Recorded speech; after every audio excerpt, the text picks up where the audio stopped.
नमस्कार, स्वागत है आपका। मैं हूं आपके साथ शैलेंद्र चौहान। आप देख रहे हैं हमारा खास प्रोग्राम हेल्थ कॉन्फ्रेंस, जिसमें बात होगी सेहत की, बात होगी कोरोना से बचाव की और बात होगी कोरोना महामारी से के बीच बच्चों पर होने वाली तीसरी लहर के असर की। जानेंगे एक्सपर्ट डॉक्टर के पैनल से सारे सवालों के जवाब अपने खास शो हेल्थ कॉन्फ्रेंस में।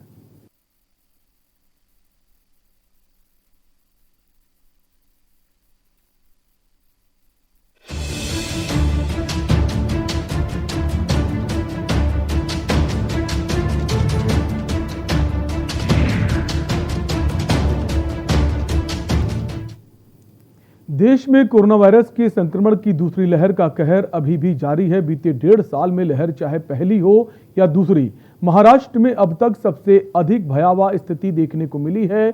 यहां संक्रमितों के सबसे अधिक केस सामने आए हैं।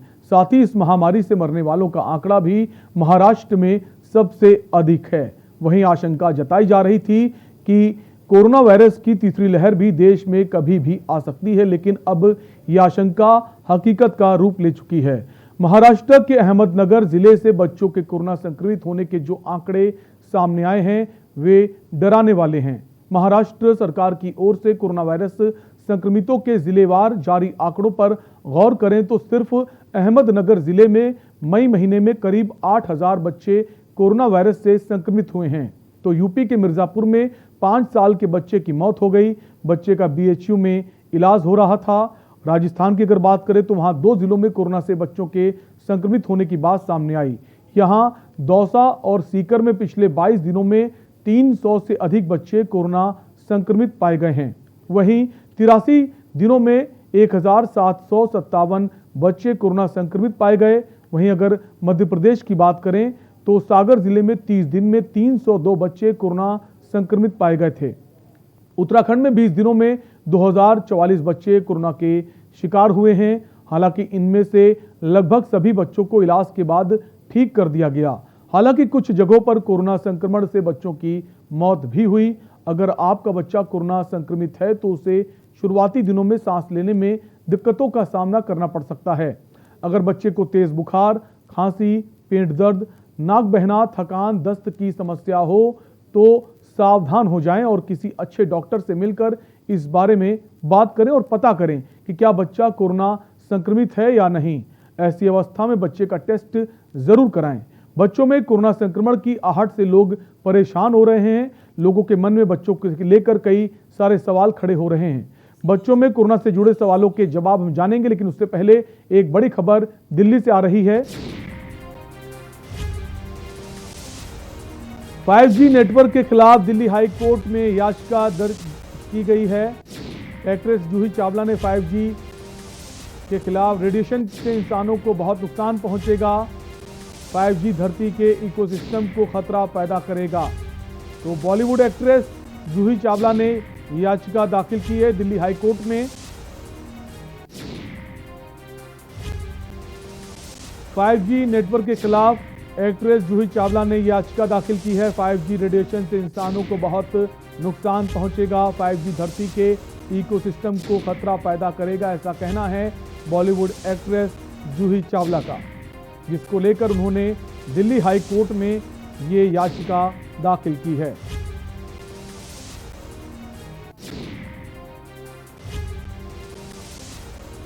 दिल्ली से बड़ी खबर आपको बता रहे हैं, जहां 5G को लेकर 5G के रेडिएशन ना फैले उसके खिलाफ दिल्ली हाई कोर्ट ने याचिका दाखिल की है बॉलीवुड एक्ट्रेस जूही चावला ने।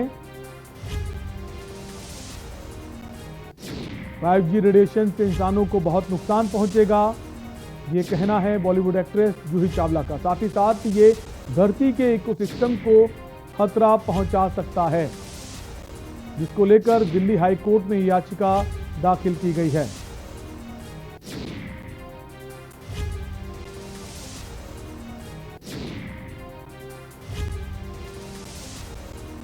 और इसी खबर पर ज्यादा जानकारी के लिए हमारे साथ हमारे ब्यूरो चीफ अमित दुबे जुड़ गए हैं दिल्ली से। अमित, और क्या जानकारी है आपके पास?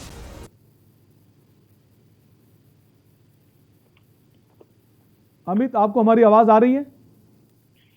जी बिल्कुल, देखिए जूही चावला ने 5G नेटवर्क के खिलाफ जो है वो याचिका दायर की है और कहा जाता है कि जूही चावला ने जो कि फिल्म इंडस्ट्री की एक्ट्रेस भी है और वो नहीं चाहती कि 5G की शुरुआत इंडिया में हो, इसे लेके याचिका दायर की गई है। हालांकि अब तक जो है कब इस पे सुनवाई होनी है इस चीज को निर्धारित जरूर नहीं किया गया है, लेकिन साफ तौर पे जूही चावला का कहना है कि भारत में 5G वायरलेस नेटवर्क जो है उसकी शुरुआत ना की जाए, क्योंकि खास तौर पे जो प्रकृति है, खास तौर पे चाहे पक्षियों की बात करें, पेड़ पौधों की बात करें, इन पे बहुत ज्यादा उसका इफेक्ट आएगा, इनके नष्ट होने के चांसेस है। एनवायरमेंट को लेकर ये याचिका डाली गई है। जी अमित, जो 5G नेटवर्क है, क्या दिल्ली से इसकी शुरुआत हो रही है? जिस तरह से ये चाहती तो मुंबई हाई कोर्ट में भी ये याचिका दाखिल कर सकती थी, दिल्ली हाई कोर्ट को ही क्यों चुना?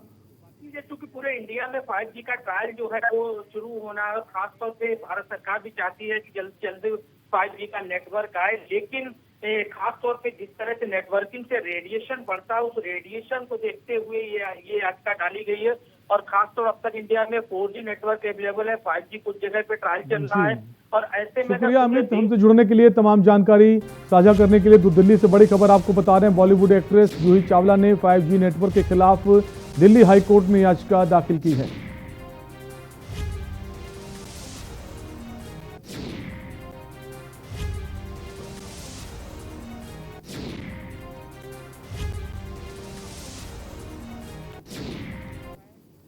तो हम वापस आएंगे अपने खास प्रोग्राम हेल्थ कॉन्फ्रेंस में, जहां बच्चों में कोरोना से जुड़े सवालों के जवाब जानेंगे अपने डॉक्टरों के एक्सपर्ट पैनल से और जानेंगे कि बच्चों का ध्यान कैसे रखा जाए। हमारे साथ डॉक्टर से पैनल जुड़ गया है।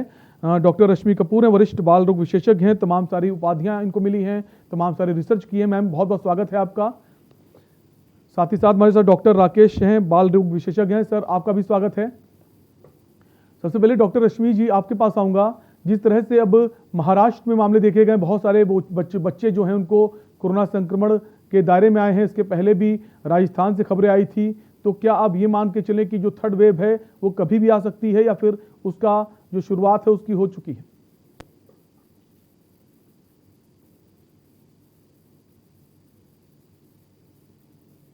डॉक्टर रश्मि कपूर जी, क्या आपको हमारी आवाज आ रही है?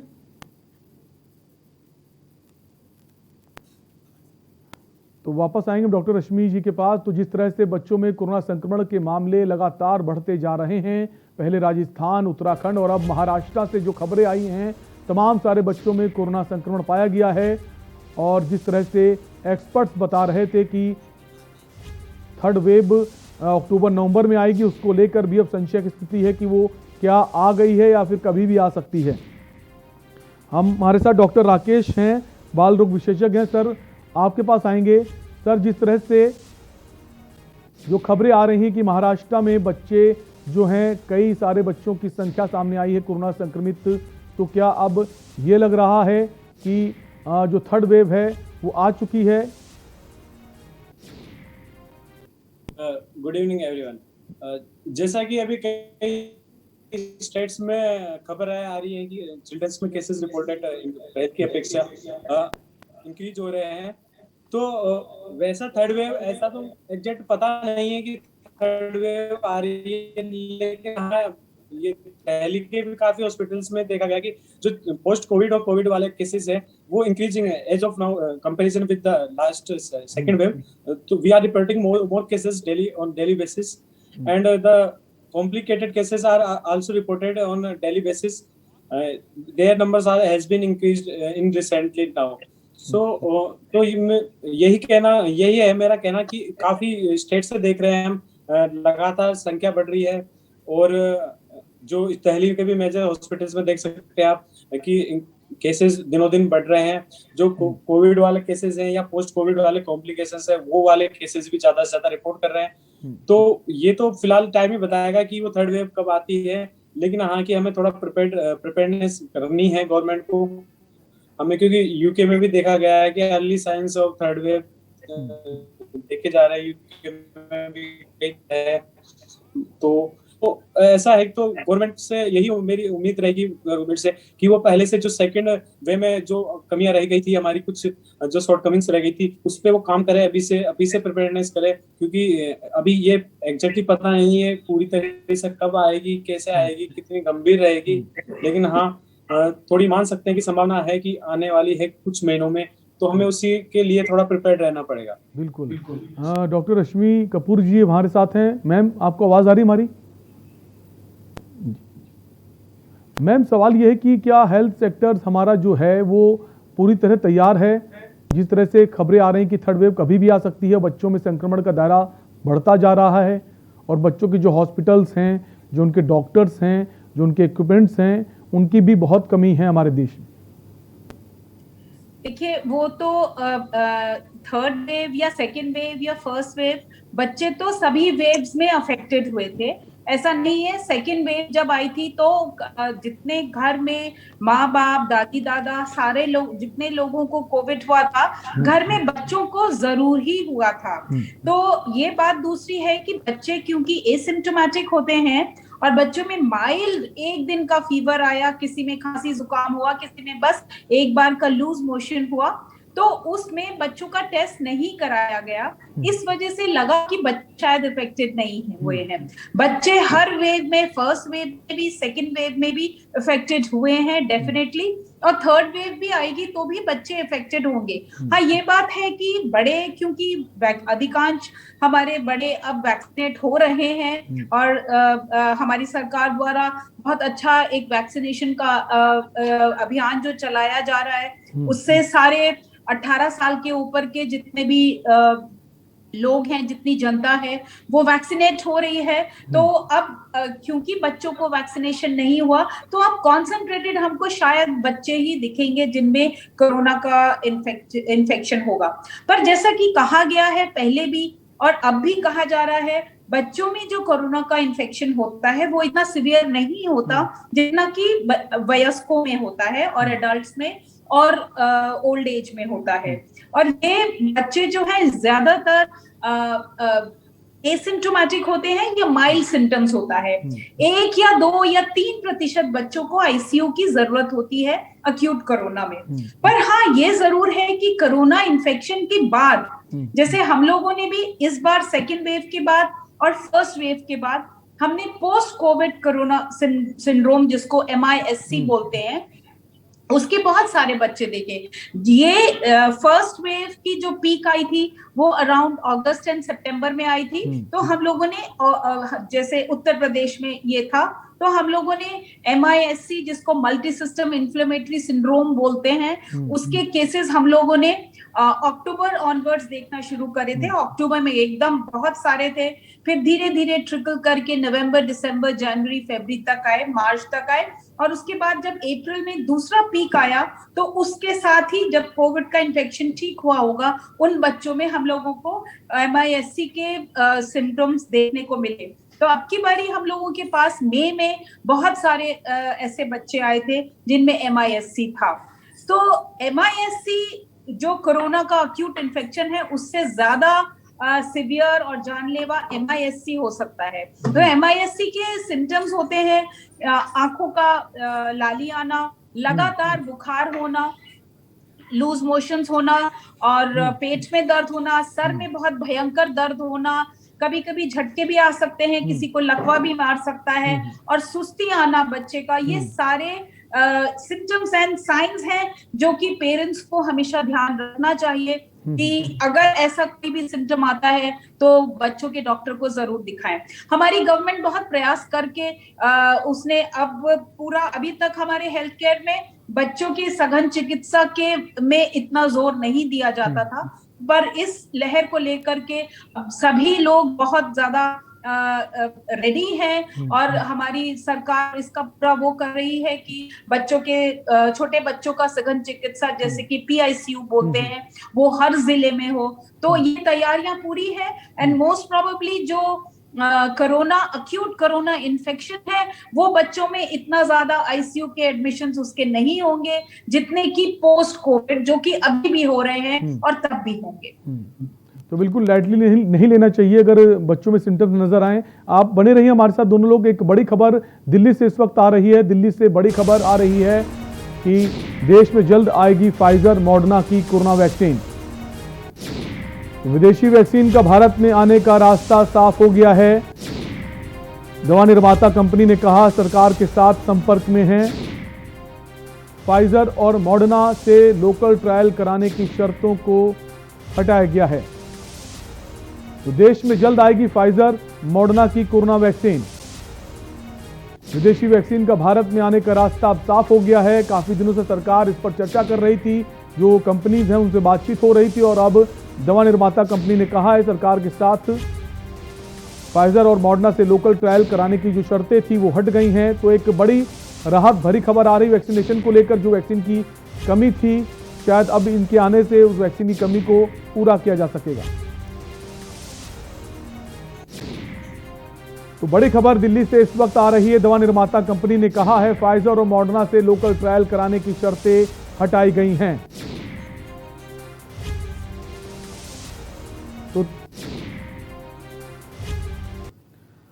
तो एक और बड़ी खबर दिल्ली से आ रही तीसरी लहर को लेकर, थर्ड वेव को लेकर एक बड़ी खबर कोरोना को लेकर एसबीआई की एक रिपोर्ट में खुलासा हुआ है। तीसरी लहर भी घातक साबित हो सकती है, ऐसा रिपोर्ट में कहा गया है।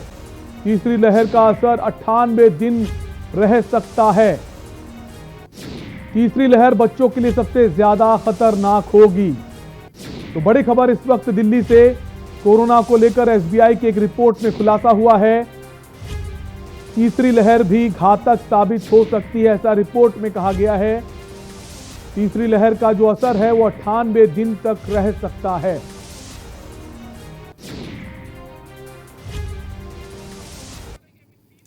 तो वापस हम आएंगे अपने कार्यक्रम में। हमारे साथ दो डॉक्टर से पैनल जुड़ा हुआ है। वापस डॉक्टर रश्मि कपूर जी आपके पास आएंगे। मैम, जिस तरह से अब खबर आ रही है एसबीआई की रिपोर्ट में कि तीसरी लहर और भी ज्यादा खतरनाक हो सकती है, 98 दिन तक इसका असर रह सकता है।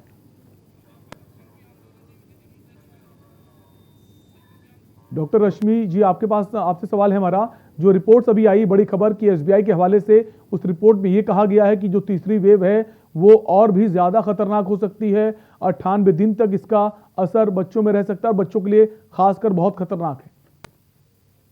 देखिए, ये अभी हम लोग सबका सिर्फ आकलन है। बिल्कुल, ये जो भी है हम लोग को हर तरीके से तैयार रहना है। ये म्यूटेंट हो सकता है, कोई आए तो उसके बारे में हम लोगों को मालूम नहीं है कि किस तरीके से रहेगा ये म्यूटेंट और बच्चों में किस तरीके से रहेगा। तो सबको बिल्कुल तैयारी से रहना है कि अगर अक्यूट कोरोना में भी बच्चे बहुत सिवियर होते हैं तो हम लोगों को उनकी उचित देखभाल करनी होगी। तो ये सिर्फ आकलन है, क्योंकि हमको ये मालूम नहीं है ये किस तरीके से एक्ट करेगा, ये जो थर्ड वेव आ रही है। पर हाँ, हम लोगों को अपने दुश्मन को कभी भी कमजोर नहीं समझना चाहिए और अपनी ओर से सब तैयारी करके रखनी चाहिए। तो हमारी सरकार का एकदम उचित प्रयास है कि बच्चों के अस्पताल ज्यादा से ज्यादा बनाए जा रहे हैं एंड बच्चों की सघन चिकित्सा के जो कक्ष हैं और जो बेड्स हैं वो बढ़ाए जा रहे हैं। जी, डॉक्टर राकेश आपके पास आऊंगा। सर, जिस तरह से बच्चों को लेकर जो रिपोर्ट्स आ रही हैं और जो खबरें भी आ रही हैं, कई जिलों में इसके केसेस बहुत बड़े, हालांकि डेथ रेट ऐसा नहीं है कि वो डराने वाला हो, तो बच्चों को सुरक्षित कैसे रखें? सबसे ज्यादा जिम्मेदारी पेरेंट्स की होती है। पेरेंट्स उनको किस तरह सुरक्षित रखें ताकि उन पर संक्रमण ना पहुंचे? ये बहुत जरूरी है। हमारे जैसे अभी जो हमने सेकंड वेव में देखा है काफी केसेस, और हम अभी थर्ड वेव के लिए भी प्रिपेयर हो रहे हैं, तो ये काफी जरूरी है पेरेंट्स के लिए कि बच्चों का काफी ख्याल रखें। तो उसमें सबसे पहले यही कहूंगा कि जो भी इन्फेक्टेड है, जो भी एडल्ट पेशेंट है या फैमिली रिलेटिव्स है, तो बच्चों को ऐसे जो भी इन्फेक्टेड है या जो सस्पेक्टेड है कोविड के, उनसे दूर रखा जाए। बच्चों को ज्यादा आउटडोर एक्टिविटीज के लिए ना भेजा जाए इस समय में, ऐसे माहौल में। और जो बड़े बच्चे हैं उनको पूरी तरह एडल्ट की तरह प्रिकॉशंस रखने हैं, पूरा हैंड हाइजीन समझाना, उनको मास्क, डबल मास्क का प्रयोग करना सिखाना है और अच्छा क्लीनिंग, घर के आसपास की सफाई करनी है। छोटे बच्चे जैसे हर जगह को छू लेते हैं तो सरफेसेस का अच्छे से आपको सैनिटाइजेशन करना है। छोटे बच्चों का विशेष रूप में डाइट और हाइड्रेशन और फ्लूइड का ध्यान रखना है। तो ये सब चीजें विशेष करके बड़े बच्चों को तो हम समझा सकते हैं, छोटे बच्चों में थोड़ा मुश्किल हो जाता है। तो आप ट्राई करिए कि ऐसे ऐसे एटमॉस्फेयर में रखे, उसको क्लीन एंड हाइजीनिक एनवायरनमेंट में रखने की कोशिश करें। जो भी सस्पेक्टेड है या जो भी इन्फेक्टेड पेशेंट है या रिलेटिव्स है, उनसे दूर रखें उनको, और ज्यादा अवॉइड करें, कोई भी अननेसेसरीली बाहर आउटडोर एक्टिविटीज के लिए ना जाए इस समय, क्योंकि जब तक ये एक तरह से पूरा अच्छे तरीके से इलाज ना हो तब, या इससे हम पार नहीं पा लेते इस सिचुएशन से, तो हमें ये प्रिकॉशंस तो लेना बहुत जरूरी है आज के टाइम में। डॉक्टर राकेश, साथ ही साथ एक सवाल ये भी बनता है कि जो सिम्टम्स हैं, जो बड़ों के जो सिम्टम्स थे कोरोना के, जैसे गले में खराश, बुखार आना, बदन में दर्द होना, तो क्या बच्चों के सिम्टम्स भी वही हैं कि वो अलग हैं उनसे?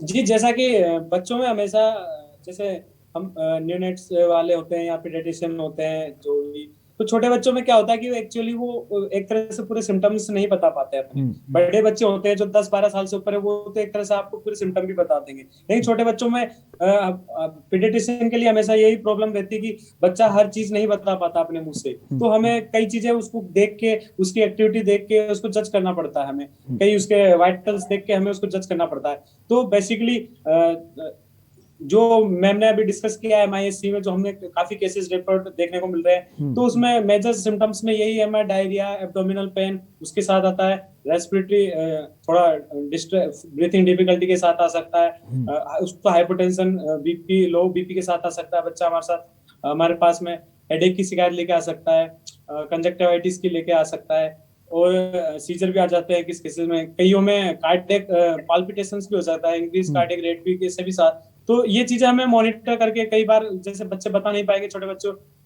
तो हमें इन चीजों को जो हमारे सेटिंग्स में मॉनिटर करके तब पता लगती है। और कुछ पेरेंट्स को भी थोड़ा कॉन्शियस रहना है, ऐसा कुछ भी सिम्टम आए तो तुरंत से तुरंत लापरवाही ना करें, कोई भी नजदीकी जो भी पीडियाट्रिशियन है उसी से सलाह ले, और गवर्नमेंट से कोशिश करें कि अच्छे फैसिलिटी के पास जाकर तुरंत इलाज कराए, क्योंकि ये जो भी पोस्ट कोविड सिम्टम है, ये MISC वाला जो भी डिजीज है, तो ये थोड़ा देखा जा रहा है, इसमें फर्टिलिटी, मोर्टिलिटी थोड़ी ज्यादा है पहले से, तो इसलिए इसमें थोड़ा सावधानी रखने की ज्यादा जरूरत है, एक्स्ट्रा प्रिकॉशंस की जरूरत है। डॉक्टर रश्मि कपूर जी, आपके पास आऊँगा। मैम, जिस तरह से बड़ों में देखा गया, बहुत सारे केसेस में ये रहा कि हॉस्पिटल में बेड्स नहीं मिले, और माइल्ड सिम्टम्स वाले जो पेशेंट थे उन्होंने घर पर रहकर अपना इलाज किया। तो क्या बच्चों में भी ऐसा किया जा सकता है, घर पर रहकर उनका इलाज, उनका ट्रीटमेंट किया जा सकता है, या फिर माइल्ड सिम्टम्स भी हों तो सीधे हम डॉक्टर से कंसल्ट करें? देखिए, जैसा कि मैंने कहा, दोनों वेव्स में बच्चे अफेक्टेड हुए थे। ऐसा नहीं है कि बच्चों को इन्फेक्शन नहीं हुआ। घर में अगर माँ बाप को इन्फेक्शन हुआ, दादी बाबा को इन्फेक्शन हुआ, तो बच्चे को जरूर हुआ, क्योंकि जो दादी बाबा या माँ बाप या कोई भी एडल्ट जब अपना टेस्ट कराता है, जब उसको सिम्टम आता है, उससे वो 1 दिन पहले से लेकर के 7 दिन तक मोस्ट इन्फेक्टेड रहता है। तो जब तक उसको सिम्टम आया, उससे पहले तो एक्सपोजर हो ही गया। तो बच्चों को दोनों वेव्स में बच्चे अफेक्टेड थे, दोनों वेव्स में बच्चे माइल्डली अफेक्टेड थे, और दोनों ही वेव्स में बच्चे कम हॉस्पिटल में एडमिट हुए। हॉस्पिटल में डेफिनेटली एडमिट हुए, पर देखिए हमारी पॉपुलेशन का अगर हम कहें 1 या 2% बच्चे एडमिट हुए, तो वो भी 1 या 2% पूरी पॉपुलेशन का काफी ज्यादा हो जाता है। उसके हिसाब से हमारे पास, अगर हम लोग ये सोचे कि अब इस वाली वेव में ज्यादातर अधिकतर बच्चे ही होंगे, तो हमको बच्चों के बेड की वो बढ़ानी पड़ेगी। बच्चों का जो माइल्ड सिम्टम्स है वो अब भी घर में ही ठीक होंगे, उसके लिए बिल्कुल अस्पताल में एकदम रश करने की जरूरत नहीं है। ये हमारा आकलन है। अगर इसी तरीके का जो नेक्स्ट म्यूटेंट है या नेक्स्ट वेव आएगी, वो किसी दूसरे म्यूटेंट से आएगी, अगर वो म्यूटेंट पुराना वेव 1, वेव 2 की तरह से होगा, तो बच्चों में जहां तक है माइल्ड सिम्टम ही होंगे, और अधिकतर बच्चों को घर पर ही रह के सिर्फ पैरासिटामोल अगर बुखार आता है या सिम्टोमेटिक ट्रीटमेंट ही देना है। तो इन सब बीमारियों का सबसे अधिक अच्छी चीज है बचाव। बचाव के लिए जैसे मैंने कहा कि देखिए, ये भी एक मास्क पहनाना जो है, हमको अपनी जिंदगी का एक पार्ट मान लेना चाहिए। जैसे कि हम कपड़े पहनते हैं, हमको उसी तरह मास्क पहनने की आदत डाल देना चाहिए। इनफैक्ट अगर हम कभी मास्क पहन के बाहर ना जाएं तो हमें लगे कि कुछ चीज मिसिंग है, इसको बोलते हैं आदत। तो ऐसी ही आदत हमको बच्चों के साथ भी डालनी चाहिए। 2 साल तक के बच्चे मास्क यूजुअली पहनना नहीं चाहते, लेकिन अगर उनकी भी हम आदत डालेंगे तो वो भी सीख जाएंगे। देखिए, ये बहुत जरूरी है कि हम इन चीजों का बचाव करें।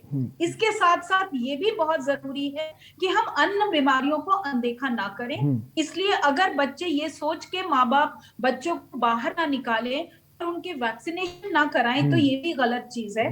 बच्चों का टाइम है वैक्सीनेशन का टाइम। ये ना सोचे कि कोविड चल रहा है तो हम बच्चों की जो रूटीन वैक्सीनेशन है उसको हम अवॉइड करें और हम इंतजार करें। उतने इंतजार में साल भर निकल जाता है और बच्चों का वैक्सीनेशन डिले हो जाता है। तो देखा गया बहुत सारी माओ ने बच्चों को मीजल्स मम्स का वैक्सीनेशन नहीं लगाया। उस टाइम उन्होंने सोचा कि कोरोना के खत्म होने के बाद हम लगवाएंगे, तो कई जगहों में मीजल्स के और मम्स के काफी सारे केसेस देखने को मिले। इसीलिए कोरोना तो अपनी जगह है, उससे तो हमको लड़ना ही है, पर जो हमारी पुरानी बीमारियां इन्फेक्टिव है, इन्फेक्शियस डिजीजेस हैं, 12 इन्फेक्शियस डिजीजेस जिसके अगेंस्ट हमारे टीके हैं, उन टीकों को हम लगातार लगवाते रहें। और prevention is the best thing. और बच्चों को मास्क लगाना, बच्चों को भीड़ वाले इलाकों में नहीं ले जाना। लेकिन देखिए, बच्चों के लिए ये भी बहुत आवश्यक है कि वो खेले कूदे। बच्चे घर में सिर्फ टीवी के सामने बैठ के, सारे बच्चों का वजन बढ़ता जा रहा है। वो लोग सिर्फ मोबाइल से बातें करते हैं, आपस में बातचीत नहीं कर रहे हैं। और जब घर में बैठे रहते हैं तो बड़ों की बातें सुनते हैं, उससे उनके दिमाग पे बहुत असर। बच्चे घर पर रहें, फिजिकल एक्टिविटी करते रहो, मास्क जरूर लगाएं और लापरवाह बिल्कुल ना हो। बहुत हम एक ब्रेक का वक्त है, ब्रेक के लिए रुकेंगे, वापस आएंगे और इसी पर हम चर्चा करेंगे। छोटे से ब्रेक के लिए रुकेंगे, फौरन हाजिर होंगे।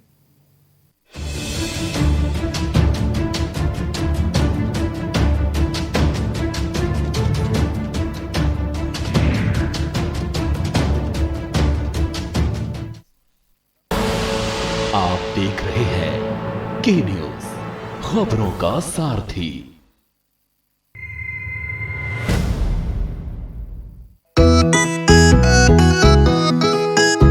सबको टीका लगवाना है, कोरोना को हराना है। टीके की सुरक्षा अपना कर सुरक्षा चक्र बनाना है।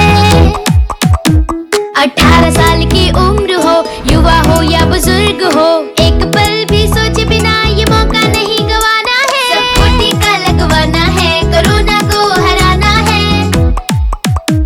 टीका लगने के बाद भी सुरक्षा को अपना कर भी मास्क फिर भी लगाना है, 2 गज की दूरी निभाना है। सबको टीका लगवाना है, कोरोना को हराना है। मैंने कोविन एप्लीकेशन से अपना रजिस्ट्रेशन कराया और आज मेरा अपॉइंटमेंट मिल गया। पीजीआई में सब कुछ बहुत अच्छे तरीके से हुआ। प्रोसेस बहुत ही स्मूथ और बहुत ही लाइट तरीके से कंडक्ट किया गया। 18+ के लिए ये जो इनिशिएटिव लिया गया है बहुत अच्छा है। तभी मुझे वैक्सीन लग गई है और बिल्कुल कोई प्रॉब्लम नहीं हुई मुझे। मैं इसके लिए हमारी उत्तर प्रदेश गवर्नमेंट का बहुत बहुत शुक्रिया करना। चलो टीका लगवाएं, कोरोना को हराएं। निःशुल्क टीकाकरण अभियान में 18 वर्ष से अधिक उम्र वालों के लिए टीका लगवाकर सुरक्षा कवच बनाएं। covid.gov.in पर रजिस्ट्रेशन करवाएं। सूचना एवं जनसंपर्क विभाग उत्तर प्रदेश द्वारा जनहित में जारी। सुबह के लिए उड़ चला गैरों की ज़मीं पर, खुशबू अपने पन की ढूंढता। दूर कितना भी जा, इस जुबान से दूर ना जा पाओगे। विमल, बोलो जुबान केसरी।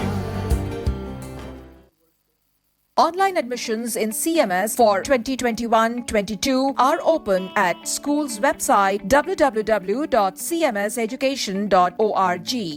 खुदी को आजमाया है तो ये अंदाज आया है, खुदी को आजमाया है तो ये अंदाज आया है। तुम में भी मैं हूं, शुद्ध प्लस पान मसाला। आप देख रहे हैं के न्यूज, खबरों का सारथी।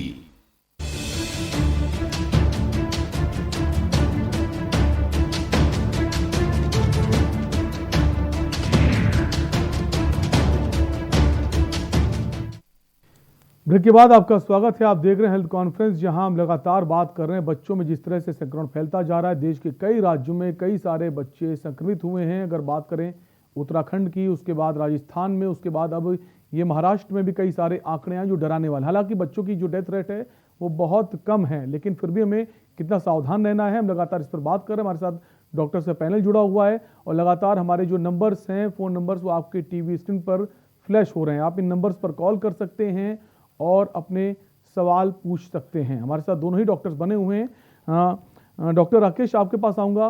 सर, जिस तरह से एक रिपोर्ट से सीरो की, उसमें कहा गया है कि जो पहली वेव में RT-PCR टेस्ट में 4% बच्चे पॉजिटिव हुए थे और जो सेकेंड वेव आई उसमें ये आंकड़ा 10% तक पहुंच गया। हालांकि मैम ने भी कहा भी, आबादी के हिसाब से देखा जाए तो 30 करोड़ की आबादी का ये 14% हिस्सा है। तो कह सकते हैं कि एक बड़ी तादाद में बच्चे इन्फेक्टेड हुए हैं, लेकिन बहुत माइल्ड सिम्टम्स थे, बहुत लोगों को पता ही नहीं चला। लेकिन अब सवाल ये है कि क्या ये वेरिएंट जो अब नेक्स्ट वेव का जो वेरिएंट है, क्या वो और खतरनाक हो सकता है बच्चों के लिए?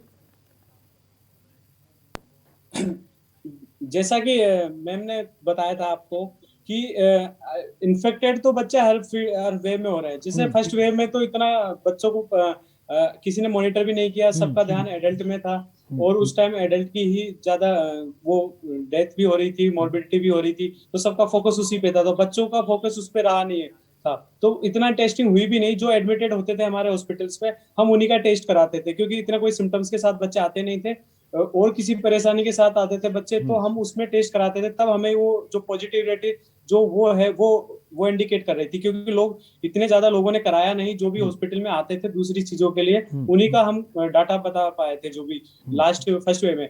फिर सेकंड वेव में क्या हुआ कि सारे जब थोड़ा पता लगा, थोड़ा भयंकर रूप से ये सामने आई चीज, तो लोग ज्यादा, पेरेंट्स भी थोड़ा ओवर कॉन्शियस हो गए थे इस चीज को लेकर। वो थोड़ा ज्यादा समझ गए थे कि थोड़ी ये गंभीर समस्या है। तो उसके बाद क्या, लोग भी अपने इच्छा से ही करवाने आते थे, थोड़े बहुत इग्नोर भी नहीं करते थे सिम्टम्स को। जैसे फर्स्ट टाइम तो थोड़ा बहुत इग्नोर भी कर जाते थे सिम्टम्स, तो सेकंड टाइम में इग्नोर नहीं करते थे। तो डेफिनेटली इसलिए वो पॉजिटिविटी रेट बड़ा है, क्योंकि इन्फेक्टेड तो हर वेव में हो रहे हैं, लेकिन जो डायग्नोसिस है पर टेस्टिंग है वो सेकंड वेव में ज्यादा बड़ी है बच्चों की एज कंपैरिजन किया जाए फर्स्ट वेव से। तो अब थर्ड वेव में कैसा होगा ये तो कहना अभी बिल्कुल भी पॉसिबल नहीं है कि कैसा म्यूटेंट होगा, कम होगा, ज्यादा होगा। लेकिन जो अभी सेकंड वेव से हम यही सबक ले सकते हैं कि हमें प्रिपेयर्ड तो रहना होगा वर्स्ट कंडीशन के लिए।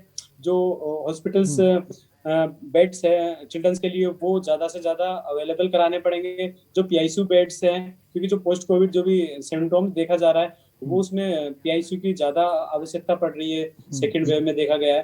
तो ज्यादा से ज्यादा PICU बेड अवेलेबल कराने होंगे गवर्नमेंट को थर्ड वेव के प्रिपेयर करने के लिए।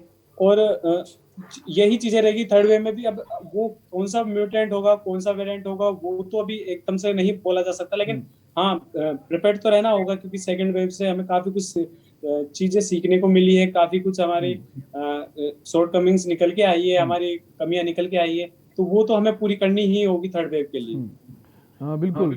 डॉक्टर रश्मि कपूर जी, जिस तरह से बात ये आ रही कि बच्चे जो अगर इन्फेक्टेड तो बहुत हुए हैं, जिस तरह से रिपोर्ट्स में कहा गया है इन्फेक्टेड बहुत सारे बच्चे हुए हैं, लेकिन बच्चों के जो लंग्स होते हैं वो बहुत ज़्यादा पोल्यूटेड नहीं होते हैं और डिसीजेस भी बच्चों में इतनी ज़्यादा नहीं होती। तो एक बड़ा कारण ये रहा कि बच्चों में बहुत ज़्यादा दिक्कतें नहीं हुई और डेथ रेट जो है वो बहुत कम रहा। देखिए, ऐसा है कि ये इस वायरस के बारे में कहा जाता है कि ये ACE2 रिसेप्टर्स जो कि लंग्स में, इंटेस्टाइन्स में, हार्ट की झिल्ली में, हार्ट के मसल्स में, इसमें होता है, वहां पर जाके चिपकता है। बच्चों में ये लंग्स के अंदर जो ACE2 रिसेप्टर्स हैं वो पूरे डेवलप नहीं होते, इसीलिए कहा जाता है कि, और देखा भी गया है कि बच्चों में ये डिजीज माइल्ड रही। अब म्यूटेंट अगर आएगा, वो किसी और रिसेप्टर पे अगर अटैक करेगा, तो हम लोगों का जानना बिल्कुल मुश्किल है कि अब अगर देखिए म्यूटेंट होता है वो अपने रूप बदलता रहता है और रूप बदल के इस तरीके में आता है कि उसको कोई भी ससेप्टेबल एंड वल्नरेबल होस्ट मिलना चाहिए। तो वो क्या रूप बदल के आता है देखिए अभी जानना मुश्किल है।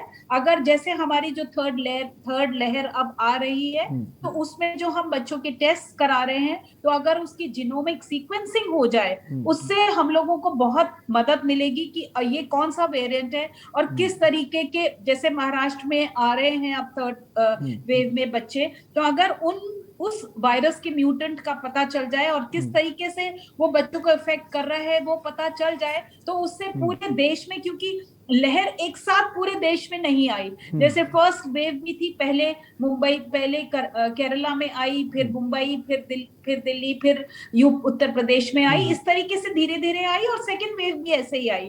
तो हम लोगों को सेकेंड वेव के टाइम भी हम लोग प्रिपेयर होने का हमारे पास वक्त था और अब भी हमारे पास थर्ड वेव के पहले प्रिपेयर होने का वक्त है, लेकिन वायरस किस तरीके का है ये जानना मुश्किल है।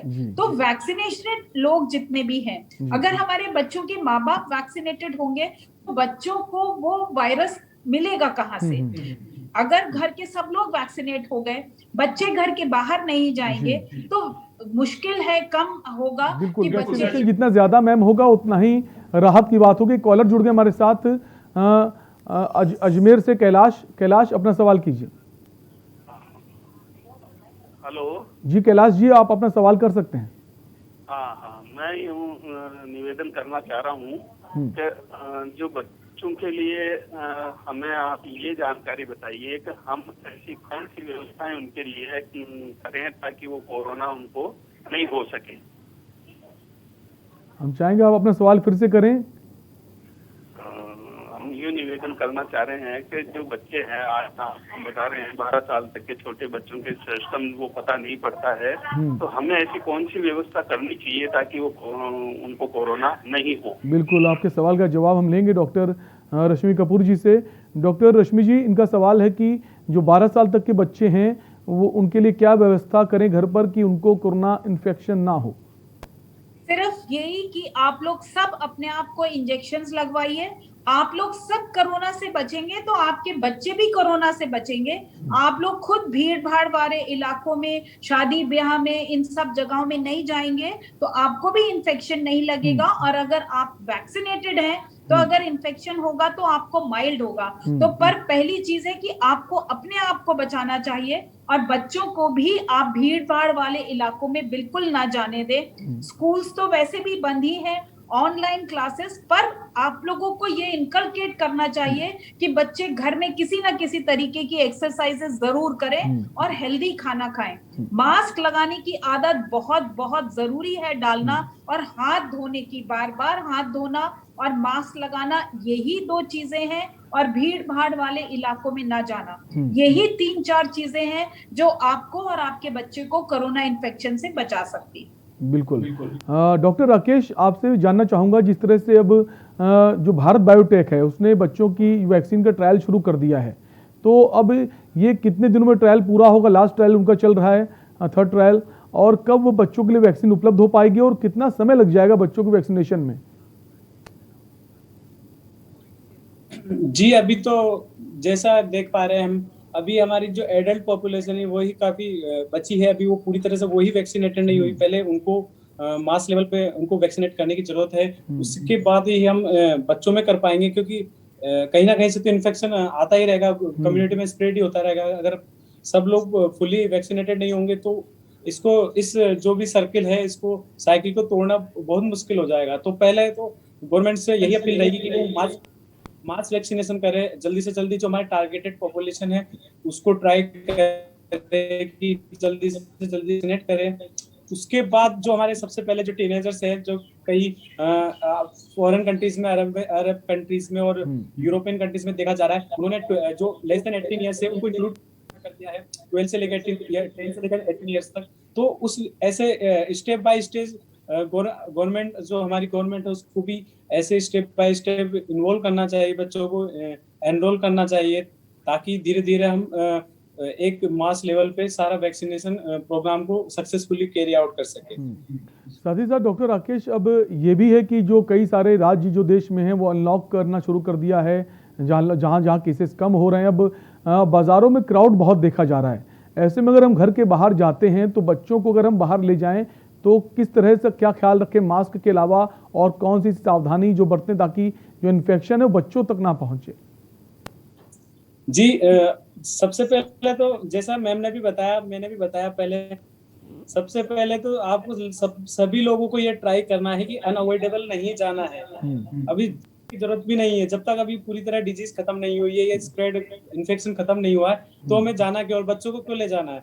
वो ससेप्टेबल है इस चीज के लिए। अगर जो भी अर्निंग पर्सन है उसका समझ में आता है कि उसका जाना जरूरी है, तो बच्चों का ऐसा कोई अभी जो स्कूल्स भी बंद है, कोई ऐसी एक्टिविटीज भी नहीं हो रही उनकी एजुकेशनल, तो उनका तो जाना बनता भी नहीं है। अभी उनको बाहर भेजना ही क्यों है? आप ऐसा रिस्क क्यों दे रहे हैं? तो पहला ट्राई तो यही करना है कि जहां तक हो सके पॉसिबल उनको घर से बाहर ना निकलने दे। अभी उनको घर में ही उनका ऐसा एटमॉस्फेयर क्रिएट करे, वो उसमें ही लर्निंग मोड में रहे या कोकरिकुलर एक्टिविटीज करे, तो उनका मन उधर ही लगाए। उनको बाहर ले जाने की जरूरत अभी है भी नहीं। अभी ऐसा माहौल हुआ भी नहीं है पूरी तरह कि वो बाहर निकल सके, बाहर की एक्टिविटीज कर सके। बाकी सेकंड, जो भी बड़े बच्चे हैं अगर उनका ज्यादा ही जरूरी होता है तो जैसे गवर्नमेंट ने अभी न्यू गाइडलाइंस में बोल रखा है डबल मास्क, तो आप डबल मास्क का प्रयोग कर सकते हैं। बाकी छोटे बच्चों को भी आप, जैसे मैंने बताया कि उनको भी एक तरह से जो क्लोथिंग सेंस है उसी में उनको समझाना है कि ये भी एक शरीर का हिस्सा है। मास्क भी ऐसे छोटे बच्चों को समझा सकते हैं कि ये भी एक, जैसे और कपड़े हैं वैसे ही एक उसको पार्ट बनाना है मास्क को। बाकी प्रॉपर सैनिटाइजेशन और ये हैंड हाइजीन, ये अच्छे से अच्छे, कुल मिलाकर कोशिश ये करें कि वो बाहर बच्चे ना ही जाएं तो बेहतर है। एक दर्शक जुड़ गए हैं हमारे साथ, राकेश किशनगढ़ से। राकेश, अपना सवाल कीजिए। राकेश, क्या आपको हमारी आवाज आ रही है? राकेश से हमारा शायद संपर्क टूट गया है। डॉक्टर रश्मि जी, आपके पास आऊंगा। मैम, जिस तरह से आपने कहा जो बच्चे अब घर पर हैं, काफ़ी दिनों से स्कूल भी बंद हैं, वो बाहर भी नहीं जा पा रहे हैं, तो फिजिकल एक्टिविटी करना बेहद ज़रूरी है। साथ ही साथ खान पान को लेकर भी आपने बताया बच्चों का खान पान बेहतर होना चाहिए। तो हम जानना चाहेंगे वो डाइट प्लान बच्चों के लिए क्या होना चाहिए, और फिजिकल एक्टिविटी अगर बच्चे करें तो कौन सी फिजिकल एक्टिविटी है जो बच्चों के लिए ज़्यादा फायदेमंद है? घर तो छोटे होते हैं, घर के बाहर अगर कहीं पे भी कम्युनिटी लॉन है या आपकी जो मल्टीप्लेक्स है उसमें आपका अगर एक लॉन है तो वो खुला मैदान है, वहां पर बच्चों को खेलने जरूर जाना चाहिए और देख के कि वहां पे भीड़ कम हो।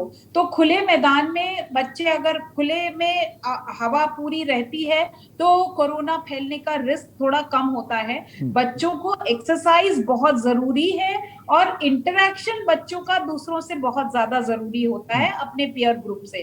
तो अगर हम लोग दूरी पे बैठ के कुछ बच्चों के गेम्स और कुछ बच्चों को योगा सिखाना, ये सारे वो करें तो बच्चों की एक्सरसाइज बनी रहेगी। टीवी का एडिक्शन, एक तो जूम क्लासेस की वजह से और इन सब की वजह से टीवी का एडिक्शन ज्यादा होता जा रहा है। इसके लॉन्ग टर्म इफेक्ट बहुत भयावह होने वाले हैं। बहुत सारे बच्चे देखिए 1 साल के भीतर उनका 10-10 किलो वजन बढ़ गया बैठे बैठे। पेरेंट्स भी कुछ नहीं कह पाते क्योंकि उनकी सारी क्लासेस मोबाइल पर ही चलती हैं। तो वो मोबाइल पे कभी क्लासेस अटेंड करते हैं तो आप उनको मोबाइल पे जब गेम्स खेलते हैं तो आप मना नहीं कर सकते। तो बच्चों को साथ बिठाएं और उनको समझाएं कि हम लोग इस समय विषम परिस्थितियों से गुजर रहे हैं। तो आप बच्चों को समझाना हमारा बहुत प्राइम कर्तव्य है कि ये बच्चों को ये समझाएं कि इस समय आपको मोबाइल इसलिए नहीं यूज करना चाहिए और खड़े होने के गेम्स हैं, जैसे घर में भागने दौड़ने की थोड़ी सी भी जगह हो तो उसमें कुछ भी हॉपिंग, स्किपिंग, जंपिंग, ये सब कुछ कर सकते हैं। और योगा के लिए तो कोई ज्यादा जगह की जरूरत ही नहीं होती है। आप घर में बैठ के बड़े लोग जैसे योगा करते हैं बच्चों को भी योगा सिखा सकते हैं। और हेल्दी फूड खाने की आदत डालें, fresh and healthy food and frequent meals, 4 to 5 meals in a day बच्चों की जरूर होनी चाहिए और उसमें 500 ml मिल्क प्रोडक्ट्स होने चाहिए, फ्रेश फ्रूट्स, फ्रेश वेजिटेबल्स होनी चाहिए और एकदम फ्रेश खाना होना चाहिए। डॉक्टर रश्मि कपूर जी, सवाल ये भी है कि बच्चों में बहुत ज़्यादा पिज़्ज़ा, बर्गर और जंक फूड के साथ ही चाइनीज़ फूड जो हैं, इन सब को लेकर बहुत क्रेज़ रहता है और घर वाले भी उनकी बातों को अब मना नहीं कर पाते, घर पर भी उनको ये सब चीज़ें खिलाई जाती। क्या ये इस वक्त इसको रोकना ज़रूरी नहीं है? देखिए, ऐसा है कि जंक फूड तो हम लोग खाली पिज्जा, बर्गर और चाइनीज को ही क्यों जंक फूड कहते हैं? जंक फूड तो समोसा, कचौड़ी, पकौड़ी भी होता है। देखिए, जो भी चीज अधिक मात्रा में खाई जाए और जिसकी फूड वैल्यू 0 हो, वो जंक फूड है। तो ना ही तो आप पिज्जा को इंटरेस्टिंग बना सकते हैं, पिज्जा बेस को आटे का बना सकते हैं और उसके ऊपर खूब सारी वेजिटेबल्स डाल सकते हैं। वो एक healthy and nutritive diet pizza हो जाएगा। जो नूडल्स होते हैं वो भी आटा के नूडल्स भी आते हैं और उसमें खूब सारी वेजिटेबल्स अगर मिला लेते हैं तो वो भी एक हेल्दी डाइट हो जाएगी। इसी तरीके से बर्गर जो होता है उसके अंदर अगर आप अच्छे से दाल की पैटी बनाकर और कुछ वेजिटेबल्स लगाकर खिलाएंगे तो वो भी एक हेल्दी डाइट हो जाएगा। कहने का मतलब ये होता है कि ऐसा नहीं है कि विदेशी फूड ही जंक फूड होता है। जिस फूड में मैदा हो, जो ज्यादा तला हुआ हो, जिसकी न्यूट्रिटिव वैल्यू 0 हो, वो नहीं खाना चाहिए। तो जैसे आइसक्रीम्स हैं, उसमें सिर्फ क्रीम एंड चीनी है, उसकी न्यूट्रिटिव वैल्यू ज्यादा नहीं है, तो हम लोग मीठे से परहेज करें। और अगर मीठा खाना भी है तो गुड़ किसी भी चीज में, आटे में गुड़ मिला के, आटे का हलवा बना के, ये सारी चीजें बच्चों के लिए पौष्टिक होंगी। तो इस तरीके से हम लोग चूज कर सकते हैं कि हम जो, अगर बच्चों को नूडल्स भी पसंद है तो उसे पौष्टिक कैसे बनाएं। बिल्कुल। डॉक्टर राकेश, आपके पास आऊंगा। सर, ये इन्फ्लामेटरी सिंड्रोम जो है, मल्टी सिस्टम इन्फ्लामेटरी सिंड्रोम और जो हिट एंड रन है, ये दोनों एक ही हैं या फिर अलग अलग हैं? जो ये मल्टीपल इन्फ्लामेटरी सिंड्रोम है, जैसा कि मैम ने भी डिस्कस किया था, और जो हमने ये सेकंड वेव में इसको, एक फर्स्ट वेव में भी इसके केसेस थे, फर्स्ट वेव में भी इसको पहली बार देखा गया था इस एंटिटी को चिल्ड्रंस में। लेकिन क्या सेकंड केस में एकदम से बहुत ज्यादा केसेस इसके बढ़े हैं। तो इसमें क्या होता है कि जो बॉडी का इम्यून सिस्टम है वो हाइपर रेस्पॉन्सिव हो जाता है अगेंस्ट द वायरस, और ये जो वायरस है उसके एंटीजन के खिलाफ। तो ये एक हाइपर इम्यून स्टेट्स होती है। इसमें क्या मल्टीपल जो ऑर्गन्स है वो अफेक्टेड हो जाते हैं, वो उन पे असर पड़ता है, वो एक तरह से इन्फ्लामेशन हो जाती है उनमें, उनका जो भी फंक्शनिंग है उनका थोड़ा डिक्रीज हो जाता है। उसमें क्या है कि बच्चा शॉक में चला जाता है, उसको पीआईसीयू की रिक्वायरमेंट हो जाती है, इंटेंसिव केयर की रिक्वायरमेंट हो जाती है। तो उस केसेस में क्या है कि थोड़ी मोर्टिलिटी भी एज ए कोविड जो फर्स्ट वेव में देखा गया, सेकंड वेव में काफी केसेस इसके आए, तो मोर्टिलिटी भी इसकी काफी इंक्रीज हुई है इस वजह से। क्योंकि उसमें क्या हमें बहुत जल्दी आईसीयू की रिक्वायरमेंट होती है, क्योंकि वो नॉर्मल बेसिस पे उसमें कुछ मेडिकल स्टेरॉइड्स होते हैं, आईवीआईजी होती है, जो उसका बेसिक लाइन ऑफ मैनेजमेंट होता है, तो वो आईसीयू केयर में ही, आईसीयू सेटिंग्स में ही दिया जाना चाहिए, क्योंकि मॉनिटर करते हुए देते हैं वाइटल्स उसको। तो उसमें उस केसेस में क्या होता है कि ज्यादा हमें इंटेंसिव केयर की जरूरत है और जरूरत पड़ सकती है। तो जो भी ये MIC का है, तो ये तो बहुत घातक एंटिटी है जो हमें फर्स्ट वेव के में देखने को मिली पहली बार। सेकंड में काफी केसेस रिपोर्टेड हुए हैं, अभी भी हो रहे हैं। अब तो सेकंड वेव में तो ये भी हो रहा है कि बच्चे का कोविड का स्टेटस भी पता नहीं होता, लेकिन हमें पास्ट में जाकर उसका एंटीबॉडी, जो पास्ट इन्फेक्शन के बाद जो एंटीबॉडीज बनती है शरीर में, उससे हम उसको ट्रेस करते हैं कि इसको पास्ट में इन्फेक्शन हुआ है, नहीं हुआ कोविड। क्योंकि ये केसेस इतने ज्यादा देखने को मिले हैं, तो काफी इसको गंभीरता से लेने का समय है। जी। डॉक्टर रश्मि कपूर जी, क्या इन्फ्लेमेटरी जो सिंड्रोम है, ये क्या 3-4 हफ्ते का वक्त लेता है, उसके बाद ये और ज्यादा खतरनाक हो जाता है, जो रिपोर्ट्स में कहा गया है? देखिए, ऐसा है कि जैसा कि अभी डॉक्टर राकेश ने भी बताया, मल्टी सिस्टम इन्फ्लेमेटरी सिंड्रोम में बॉडी में जो एंटीबॉडीज होती हैं वो सुपर एंटीजन का काम करती हैं और अपनी ही सेल्स के खिलाफ इम्यून रिस्पॉन्स देने लगती हैं। बॉडी में ये सुपर एंटीजन जो है वो सब जगह जाके, जैसे हार्ट में, लंग्स में, इंटेस्टीन में, यहाँ पे सब जगह जाकर हाइपर इन्फ्लेमेशन कॉज करता है। तो जो मल्टी सिस्टम इन्फ्लेमेटरी सिंड्रोम है वो शुरुआत में देखा गया कि कावासाकी डिजीज एक होती है, उसके जैसे कई सारे केसेस न्यूयॉर्क से और यूके से रिपोर्ट हुए और तुरंत बाद कई सारी सीरीज आने लगी, उनमें कुछ डिफरेंस कावासाकी डिजीज से था। MIS-C में जो है वो हार्ट का इन्वॉल्वमेंट ज्यादा मिलता है, कावासाकी डिजीज में हार्ट का इन्वॉल्वमेंट इतना नहीं मिलता। इसीलिए कहा जाता है कि MIS-C कावासाकी डिजीज से भी ज्यादा खतरनाक है।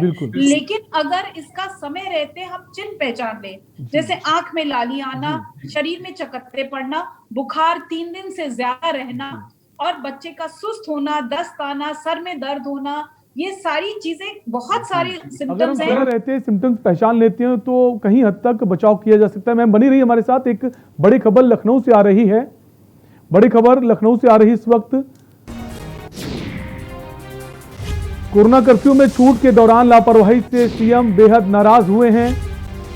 सीएम योगी का पुलिस और स्थानीय प्रशासन को अब आदेश जारी हुआ है, शाम 6 बजे से ही पुलिस और स्थानीय प्रशासन सक्रिय हो जाएं। नाइट कर्फ्यू को प्रभावी किया जाए, भीड़ न लगने की सख्त हिदायत दी है। तो लखनऊ से बड़ी खबर, कोरोना कर्फ्यू में छूट के दौरान लापरवाही से सीएम योगी आदित्यनाथ काफी नाराज हैं। उनका कहना है पुलिस और स्थानीय प्रशासन को उन्होंने आदेश दिया है कि शाम 6 बजे से ही पुलिस और स्थानीय प्रशासन सक्रिय होकर अपनी भूमिका निभाएं और नाइट कर्फ्यू को प्रभावी बनाएं। तो जहां प्रदेश में अनलॉक किया गया है, जिसके बाद काफी लापरवाही नजर आई, क्राउड बढ़ता नजर आया बाजारों में, और उसको देखते हुए सीएम योगी आदित्यनाथ काफी नाराज हुए हैं। अब उन्होंने पुलिस और स्थानीय प्रशासन को आदेश दिए हैं कि शाम 6 बजे से ही पुलिस और स्थानीय प्रशासन सक्रिय हो जाए और नाइट कर्फ्यू को प्रभावी बनाए।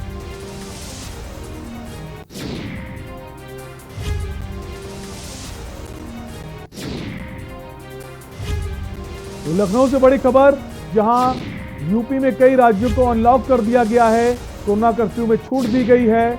वीकेंड कर्फ्यू हालांकि बना रहेगा। उसके बाद जिस तरह से लापरवाही देखी गई है, बाजारों में क्राउड देखा गया है, रोडों पर जाम देखा गया, जिसके बाद अब सीएम योगी आदित्यनाथ काफी नाराज हुए हैं। उन्होंने सख्त तौर पर कहा है पुलिस प्रशासन को और स्थानीय प्रशासन को कि शाम 6 बजे से ही पुलिस और स्थानीय प्रशासन सक्रिय हो जाएं और नाइट कर्फ्यू को प्रभावी किया जाए और शाम 7 बजे के बाद कोई भी रोडों पर बिना जरूरी काम के ना पहुंचे।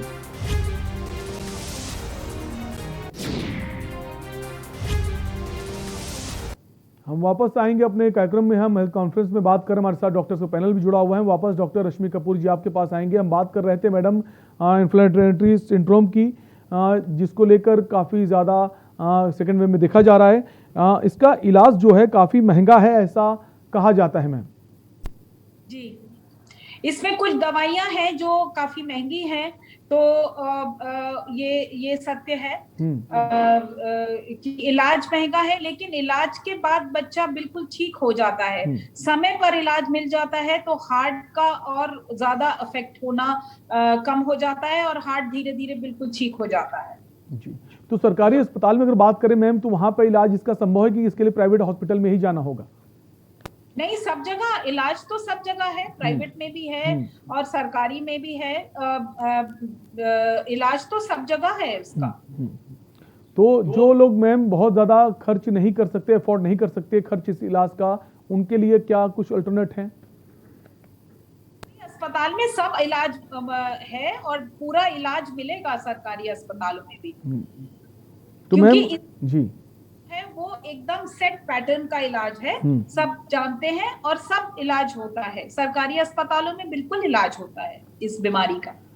जो मैम एक हिट एंड रन केस नाम दिया गया है, तो इसी बीमारी का नाम मैम हिट एंड रन है कि ये फिर कुछ और है? ये हिट एंड रन केस कुछ भी इसको दे, हिट एंड रन दे या कुछ भी दे, MIS-C एक डिफरेंट एंटिटी है जो इसी बार देखी गई है और इसका जो स्पेक्ट्रम ऑफ डिजीज है वो अभी भी कंप्लीट नहीं हुआ है। ये माइल्ड से लेकर के सिवियर शॉक तक में प्रेजेंट करता है। माइल्ड केसेस कुछ होते हैं जिनमें बस फीवर चला थोड़े दिन और हल्की सी आंख में लाली आ गई, बाकी कोई ऑर्गन अफेक्टेड नहीं हुआ, और सिवियर वाले बच्चे बिल्कुल सिवियर शॉक में आते हैं। तो इस बार जितने भी बच्चे हमारे पास MIS-C के आए, हम लोग को वेंटिलेट कम करना पड़ा, पर काफी सारे बच्चे शॉक में भी आए, इस वेव में भी और पिछली वेव में भी।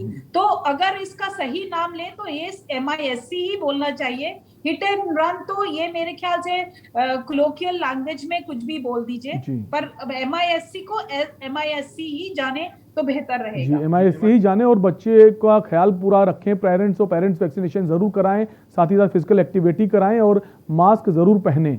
बहुत बहुत शुक्रिया मैम, आप हमारे साथ जुड़ी, तमाम जानकारी हमारे दर्शकों तक पहुंची। डॉक्टर राकेश, आपका भी बहुत बहुत शुक्रिया। तो आप हेल्थ कॉन्फ्रेंस देख रहे थे जहां पर हम आज बच्चों की बात कर रहे थे, जिस तरह से बच्चों को लेकर एक लगातार खतरा बना हुआ है, कई सारे राज्यों में संक्रमण फैल रहा है, हालांकि डेथ रेट अभी इतनी नहीं है। फिलहाल इस कार्यक्रम में आपसे लेंगे इजाजत, बाकी तमाम खबरों के लिए देखते रहिए के न्यूज़ इंडिया। नमस्कार।